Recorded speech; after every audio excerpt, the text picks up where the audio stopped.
I thought Donald Trump's biggest threat heading into 2026 was going to come from Democrats, but it's not. It is coming from the man who put him in the White House. And what Trump said in response to that threat on the record, to reporters, and on his own platform is something I genuinely could not believe came out of a sitting president's mouth.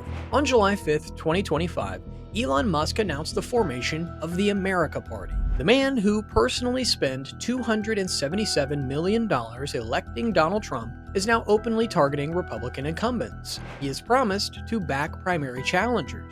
He has promised to fund a third party in 2026. And here's what should terrify the GOP. Republicans hold the House by 5 seats. They can afford to lose 2. Musk has spent more than that on a single election cycle before. So in this video, we're going to break down exactly what Musk pledged to do to the Republicans who have crossed him, what happened in the Senate 3 days earlier that has Trump's own party fracturing in real time, and the part Trump said out loud about the US citizen who gave him more money than any donor in modern political history. That is where this story stops being political and starts becoming something else. Let's start with what Musk actually committed to do, because the strategy is far more dangerous than the headlines made it sound. You have to understand what Musk actually said, not just that he said something. On July 5th, 2025, Musk posted on X, his own platform, the platform with hundreds of millions of users, and the post read,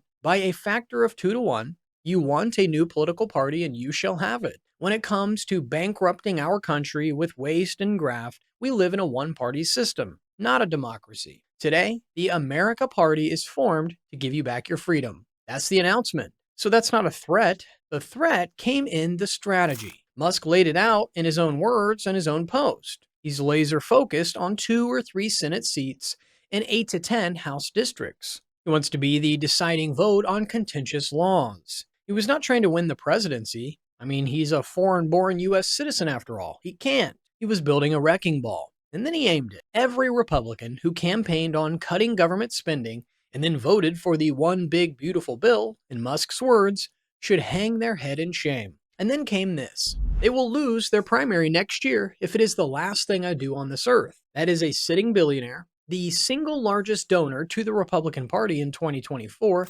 publicly committing to destroy the careers of Republican incumbents. Senate Majority Leader John Thune was asked directly whether Musk could affect 2026 Senate races. His answer on the record was, could it? Sure. We've seen that in history where third parties have affected results in national campaigns. An anonymous Republican senator told The Hill that Musk could be like a Ross Perot and be a spoiler in the election. So this isn't a Democratic spin. This is Republicans in the background and on the record admitting that they're scared, because the math is brutal when you look at it. Republicans hold the House just 220 to 215. Musk doesn't have to win a single race. He only has to bleed 3 or 4% off Republican candidates in the 8 or 10 districts he targets. And the GOP's majority, it's gone.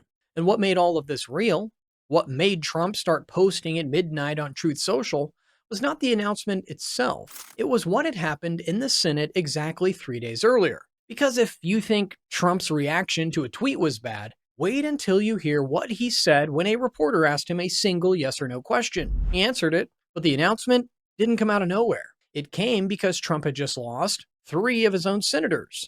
And here's where the GOP's smooth running machine, Trump's words on Truth Social, falls apart on the documented record. July 1st, 2025. The one big beautiful bill goes to the Senate floor. The vote is 51 to 50. Vice President J.D. Vance has to break the tie. 3 Republican senators broke ranks and voted with every single Democrat against the bill. Tom Tillis of North Carolina, Rand Paul of Kentucky, Susan Collins of Maine, all 3 Republicans. In the Congressional Budget Office estimated that the bill would add $3.3 trillion to the federal deficit over 10 years. Roughly 12 million more Americans would lose health coverage. And those numbers, those CBO numbers, are why Tillis, a Republican, voted no. His statement on the record was, "I will always do what is in the best interest of North Carolina, even when it puts me at odds with my own party." Trump's response was not policy, it wasn't negotiation, it was a Truth Social post calling Tillis a talker and a complainer, not a doer. followed by a threat to find a primary challenger.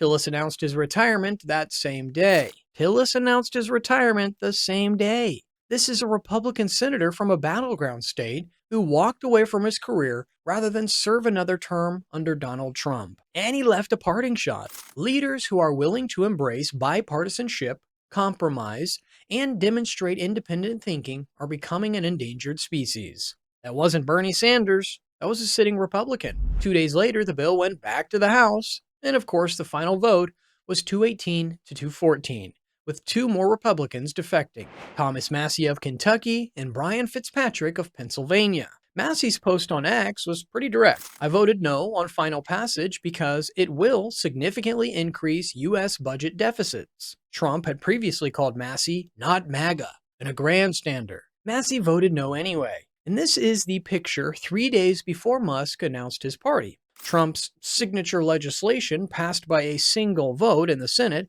and by 4 in the House. He lost 3 senators. He just lost 2 House Republicans. And one of those senators walked out of Congress entirely. That is the moment Musk pounced. 3 defectors, 1 retirement, a bill scraping through on a tiebreaker, and now the man who paid for Trump's victory was offering every Republican who had enough somewhere else to go. Which brings us to what I told you was coming. The thing Trump said next. The thing I genuinely still can't really believe came out of a sitting president's mouth about a U.S. citizen who had just given him $277 million.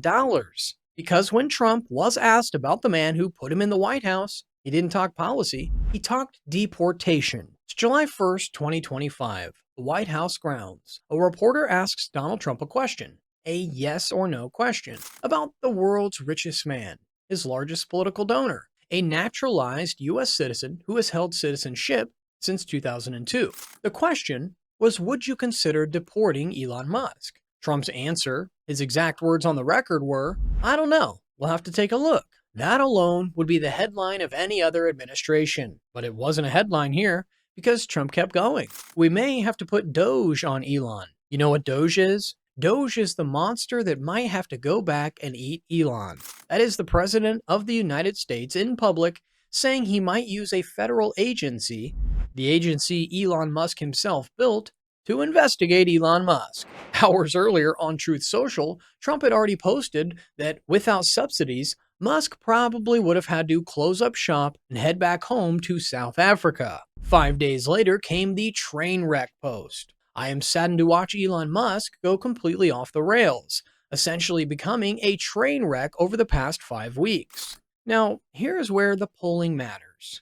A CNN poll released July 17th found that 63% of Americans support a third party in principle, but only 25% would support one led by Musk. His net favorability is minus 37. Among Republicans, his favorability collapsed from 75% in March to 42% by July. Quinnipiac confirmed it the same week. Only 17% of voters would consider joining Musk's party. The numbers say Musk's party will probably fail. And I think that's exactly why Trump is panicking, because it doesn't need to win. It only needs to bleed 3 or 4% off of Republican candidates in 8 or 10 districts that Musk targets. And then the GOP majority would disappear. And Trump knows the margins. Trump knows Tillis is gone. He knows Massie is certainly not backing down, so he didn't argue policy. He didn't make a deal. He publicly suggested deporting his largest donor, threatened to weaponize a federal agency against him, and then told him to head back home to South Africa. That's not the response of a president confident in his coalition. It seems to me like that's the response of a man who knows his majority is held together by threads, and one of those threads just got snipped. So what does the documented record actually tell us? It tells us that this really isn't about Musk. It's not really about Trump's tweets. It's about a Republican majority so structurally fragile that a single defector could collapse it. A bill so unpopular that 3 Republicans walked away from it on the Senate floor. And a president so insecure that he would rather threaten to deport a U.S. citizen than answer for the policy that caused the rupture in the first place. That is the documented record, and it is consistent. The GOP holds the House by 5 seats. 33 members are not running for re-election. Tillis is gone, Massie isn't budging, and the CBO numbers are public. All the polling's public. His Truth Social posts are public. Everything you need to see what is happening is on the open record. And here's the part that the panic confirms. What looked like Republican strength was always margin math. It was donor money. It was threats, primary intimidation, and a tie-breaking vice president. That's the coalition. Pull one thread and Trump goes from president of the United States to a man on a platform threatening to deport his own donor on the White House lawn. The 2026 map is real, the defectors are real, and the numbers are real. This is not strength. This is what it looks like when the math finally catches up. And the documented record is the receipt.